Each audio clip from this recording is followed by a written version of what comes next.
भारत को हमेशा से ही सोने की चिड़िया कहा गया है और ये भी साफ है कि जब अंग्रेज वापस गए तो अपने साथ ज्यादातर चीजें साथ ले गए। लेकिन इसी बीच एक ऐसी जगह थी जिसके बारे में अंग्रेजों को तो क्या, भारतीयों को भी नहीं पता था कि वहां पर कितना खजाना पड़ा हुआ है। मैं बात कर रहा हूँ दक्षिण भारत के केरल राज्य की राजधानी तिरुवनंतपुरम में स्थित श्री पद्मनाभन स्वामी के मंदिर के बारे में, जो कि देश के मुख्य 108 वैष्णव मंदिरों में से एक है। वैष्णव मंदिर वे होते हैं जहाँ पर मुख्य पूजनीय देव भगवान विष्णु या फिर उनके अवतरित स्वरूप होते हैं। कहा जाता है कि यहाँ पर भगवान विष्णु अनंत स्वरूप में ध्यानमय है, जिसमें वे अपने अनंत नाग के ऊपर शयन कर रहे हैं। उनका एक हाथ भगवान शंकर के शिवलिंग के ऊपर, वही उनकी नाभि से एक कमल निकला हुआ है जिसके अंदर भगवान ब्रह्मा विराजित है। और प्रभु अनंता के नाम के ऊपर ही तिरुवनंत का नाम भी पड़ा है, जिसका अर्थ होता है प्रभु अनंता का पवित्र निवास।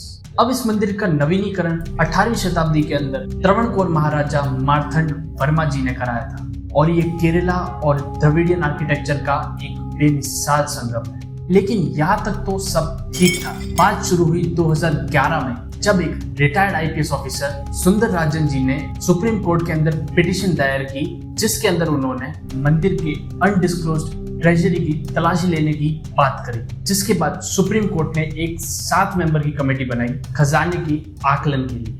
मंदिर में जाकर ढूंढने पर उन्हें पता चला कि वहां पर कुल 6 वॉल्स थे, जिनके ऊपर मजबूत लोहे के दरवाजे लगे हुए थे। अब इन वॉल्स को नाम दिया गया क्रमशः ए से लेकर एफ तक।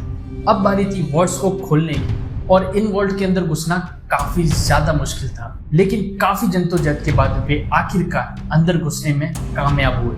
वॉल्ट्स के अंदर घुसने के बाद उन्होंने जो देखा, उससे देखने के बाद उनके होश ही उड़ गए। वहां पड़े हुए थे अनगिनत सोने के सिक्के, मूर्तियां, हीरे, काफी महंगे स्टोन्स, यहाँ तक कि एक पूरा सोने से बना सिंहासन भी। इसी के साथ उन्हें एक 4 फुट ऊंची, 3 फुट चौड़ी और 18 फुट लंबी एक सोने की मूर्ति भी मिली। साथ ही साथ उन्हें मिडिवल पीरियड के काफी सारे साम्राज्यों के अलग अलग सिक्के भी मिले। अब कुछ रिपोर्ट्स की माने तो इस खजाने की कीमत $1 ट्रिलियन से भी ज्यादा की थी। लेकिन इस सब के बीच वॉल्ट भी अब भी बंद था। उसे काफी खोलने की कोशिश की गई, लेकिन सारी कोशिशें बेकार जाती रही। इसी के साथ अभी तक वॉल्ट बी के अंदर हमें कुल 3 दरवाजों का मालूम पड़ा है। पहला दरवाजा जो कि लोहे का बना हुआ था, जिसके बाद वहां पर हमें एक लकड़ी का दरवाजा मिला। लकड़ी के दरवाजे को खोलने के बाद में जो तीसरा दरवाजा मिला वो फिर से काफी मजबूत लोहे का बना था, लेकिन इस बार इसके ऊपर कोई हैंडल नहीं था, बल्कि 2 बहुत बड़े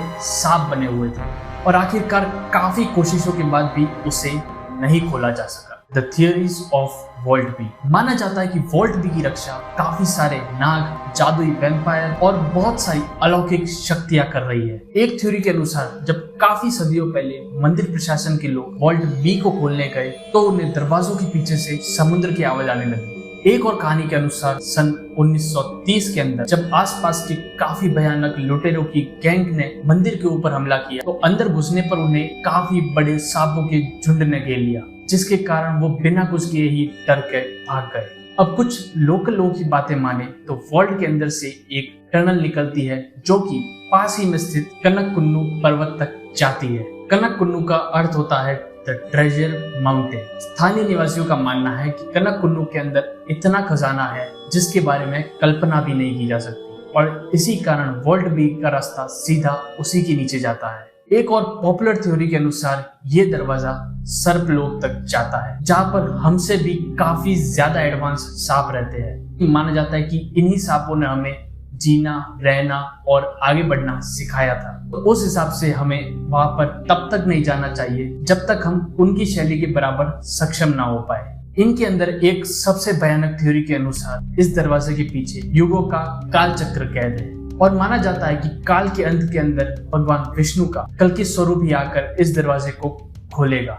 और ऐसा इसलिए भी माना जाता है क्योंकि काफी ग्रंथों के अंदर कल की अवतार का जन्म केरल में भी बताया गया है, जबकि ज्यादातर ग्रंथ यूपी के अंदर इशारा करते हैं। अब इसी के साथ एक काफी चौंकाने वाली बात यह भी है कि जब 2004 के अंदर समुद्र के अंदर भूकंप के कारण सुनामी आई थी तो केरल और दक्षिण भारत का काफी सारा इलाका जलमय हो गया था। वही दूसरी ओर तिरुवनंतपुरम, जो समुद्री तल से ज्यादा ऊपर भी नहीं है, वहां पर कोई नुकसान नहीं हुआ। इसी के साथ मंदिर ट्रस्ट और काफी संतों का मानना ये भी है कि इस द्वार को एक काफी शक्तिशाली नाग पसम मंत्र से बंद किया गया है और इसे खोलने के लिए एक काफी उच्च कोटि का भगवान विष्णु का भक्त कोई संत ही आकर गरुड़ मंत्र का सही उच्चारण करके अपने आप खोल सकता है। आखिरकार साल 2020 के अंदर रॉयल फैमिली ने सुप्रीम कोर्ट का ये केस जीत लिया और इसी के साथ सारी गतिविधियों को रुकवा दिया और अब यही लगता है कि शायद ही हम ये जान पाएंगे कि वॉल्ट बी के अंदर आखिर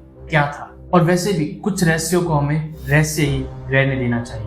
तो ऐसे ही हिस्ट्री और मिस्ट्री से भरी शानदार वीडियोस के लिए आप चैनल को सब्सक्राइब कर सकते हैं।